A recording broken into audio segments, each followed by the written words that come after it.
Chapter 2. The Villa. The messenger didn't take her to Jinshi's usual palace, but to a villa outside the court proper. How many villas does the emperor have? Admittedly, it was probably easier to get Maomao into a place like this, given all the stuff she was bringing. Just here in the capital, the emperor had another villa, the one where Arduo lived.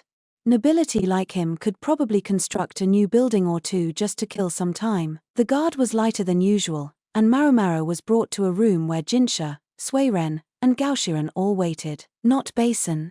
She wondered, but then she realized this was His Majesty's doing. Basin was smart enough, but he was stubborn. Gaoshiren was much more likely to keep his thoughts to himself if she and Jinshi ended up alone together. He might guess something he wasn't supposed to know, but he wouldn't pursue it. And what's the old lady think of this? Suiren was smiling like she always did, but her smile could be frightening, precisely because Maomao didn't always know what was behind it. There seemed to be someone else there too. Maomao could hear the clattering of dishes from within. Had they found someone who could endure Jinshi's beauty and Suiren's severity? Is there anything you need, Xiaomao? Gaoshiren asked. No, thank you. She'd prepared all her tools herself, along with most of the medical components she might need. She thought it would be best not to give Gaoshiren too many clues as to what she would be using. Then, however, she realized there was one thing she did want. If you happen to have any ice. Certainly. It was not Gaoshiren, but Suiren, who answered. Chu, bring us some ice, please. There was a name Maomao didn't recognize. Shortly, accompanied by distinctive footsteps, a woman emerged holding a large bucket. Her face was tan and her nose low. She was roughly Maomao's age, perhaps a year or two older. Many of the servants of the imperial family were physically beautiful, but when it came to serving Jinshi, looks were less important than job skills. Like her namesake, the sparrow, Chu almost looked like she was hopping as she moved. Her footsteps made a squeaking sound as she walked. I could only find a big block of it. Do you want me to break it up? In the bucket was a huge chunk of ice wrapped in reeds. It had probably come from some distant mountain, kept frozen in order to make the long journey to the capital. It was still the cold season, and they could have gotten ice from some local lake, but they would have gone out of their way to get it from somewhere far away. It's not like I'm going to drink it. She felt a little bad, using something so rich for this purpose, but it was all that she had. Do you think you could smash it into quarters? She said. Understood. Chu produced a mallet from the folds of her robe, rolled back the reeds, and cracked the ice. Maomao rubbed her eyes. She doubted what she had just seen. It seemed like it should have been impossible to do so casually. Will that do? Chu asked. Thank you. It will, Maomao said with a respectful bow of her head, which Chu returned. She set the bucket of ice in front of Maomao, then wiped the mallet with a handkerchief and returned it to its hiding place. Afterward, she hopped back the way she had come. Her name might mean sparrow, but you could take her for a squirrel, Suiren said, looking right at Maomao. She seemed to mean that there was no way a person should have been able to hide a mallet that large in her robe. Then she asked, Is there anything else you need? No, thank you. If you'd come this way, then, please. Suiren led Maomao to an inner room. You come over here. You can taste-test these new snacks, she said, pulling Gaoshiren aside. He didn't question her, but nodded respectfully and sat down where she indicated. Maomao even thought she caught a twinkle in his eye. She gave him a very conflicted look and closed the door. Jinshi, looking distant, immediately flopped onto the bed. Maomao wasted no time. She put the ice she'd been given in a leather bag and handed it to him. Press that on your wound, please. Cool it down. Chilling the abdomen could upset the stomach, but it would be better than administering this treatment with nothing to blunt the pain. If you find yourself wanting to go to the bathroom, tell me right away. Is that all you have to say to me? Jinshi pressed the bag against his side, looking put out. After a second, Maomao asked, What should I say to Master Gaoshiren and Mistress Suiren? I suppose I can feel free to ignore the other person out there. Maomao took out the medicines and instruments she'd brought along, which included a small knife for cutting away the burned skin. The people out there might trust her, but if they had any idea she was carrying what amounted to a weapon, they would never have left her alone with Jinshi. What would they do if they thought I was an assassin? True, Jinshi could overpower her if he had to, but it still seemed impossibly incautious. Gaoshiren is here on the emperor's orders, Jinshi said. It wasn't really an answer, but Maomao understood what he meant. If His Majesty had told Gaoshiren to be here, he had probably also informed him that Jinshi's body effectively had become a bomb, and that no one but Maomao was to touch him. Gaoshiren might or might not know the details, but unlike Basin, he would do his duty faithfully. And, Jinshi continued, it was Sui Ren who prepared the brand. Maomao froze. Why in the world would she do that? Had Jinshi deceived his caretaker, duping her into making the brand somehow? Maybe not. Maomao doubted whether he was capable of outwitting the old woman. Neither option seemed possible. Sui Ren is my ally, Jinshi said. Maomao found it hard to comprehend. If Sui Ren had really been Jinshi's nursemaid, contributed to his education and upbringing, how could she possibly countenance what he had done to himself? I can't imagine what Sui Ren is thinking. Was it possible that Gaoshiren was here not just to keep an eye on Jinshi, but to monitor Sui Ren as well? Stop. Don't think about it. That's not what matters now. Maomao brought over the candle that served as the room's illumination and put the dagger in the flame to sanitize it. She shook the knife to cool it a little, then prepared to resume the previous day's work. Jinshi was still chilling his side. Loosen your belt, please, Maomao said. Yes, of course. There was a swish as Jinshi undid the belt and removed the bandage. Under a thick layer of salve was burnt flesh that Maomao had been unable to remove before. You've eaten? She asked. Yes, I'm done. Take this, then. She mixed medicine into some hot water, drinking a mouthful for his benefit. A painkiller? It's to stop infection. Do you need a painkiller? I do. I wouldn't have expected it. Here I thought you did this sort of thing for fun. It was a joke, albeit a barbed one. She added some analgesics to the cup. Even if he drank it now, though, it wouldn't stop the pain he would feel when she started cutting. Maomao wiped the balm off Jinshi's side, then rubbed the skin with alcohol. It was very cold to the touch thanks to the ice. When she poked it with her finger, it was slow to bounce back. She passed Jinshi a handkerchief. It's going to bleed. Could you wipe it for me? And get off the bed. You won't do any of us any favors getting blood on it. I've got it, lie here. On your side. Maomao lined up 3 chairs, and Jinshi lay down as she asked. His feet stuck off the end, but they would just have to live with it. Maomao covered the area around Jinshi's wound with oil paper, spreading some on the ground as well. Jinshi and Maomao were the only ones in the room. She couldn't ask anyone to help her. Jinshi nodded that he was ready. Here I go. Jinshi, anxiety written on his face, sucked in a breath but said, all right. Concern was, perhaps, the natural reaction when someone was about to plunge a knife into your skin, but nonetheless his expression seemed odd. Maomao dug the knife into the burned skin. Blood bubbled up immediately. Don't tell me he's a little excited. Jinshi's pallor was good, showing he had excellent blood flow, but that defeated the purpose of chilling his skin. She would have to work quickly. She started cutting away the remaining charred flesh. Blood poured out, and she relied on Jinshi to keep it at bay. She was making every effort to keep the cuts as shallow as possible, but this wasn't like filleting a fish. Blood dripped onto the oil paper on the floor. Ploop, ploop. After Maomao had removed the last of the burned skin, the shape of the brand and the details of the crest stood out all the more. I wish I could just cut that straight off, she thought. Removing all the burned skin so the brand could no longer be seen would cut her troubles in half at the very least. At this moment, however, she had to prioritize proper treatment. Her specialty was herbs and medicines. When it came to what she was doing to Jinshi now, she was barely better than an untrained amateur.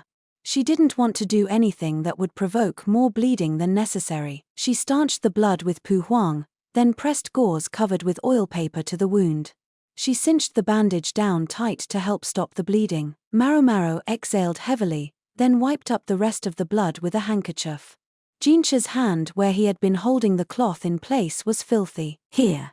Maomao wet a rag and passed it to him. I have medicine for you to take each day, and a salve to put on the wound. I've also prepared coagulants, in case the bleeding doesn't stop. I have 10 days' worth of fresh bandages and gauze. She patted a small chest containing the supplies. Since I know you're a quick study, Master Jinshi, may I assume you've already picked up how to secure the bandage? As far as it goes, yes. Jinshi looked like there was more he wanted to say. And you can dress yourself? Yes, he said with profound annoyance.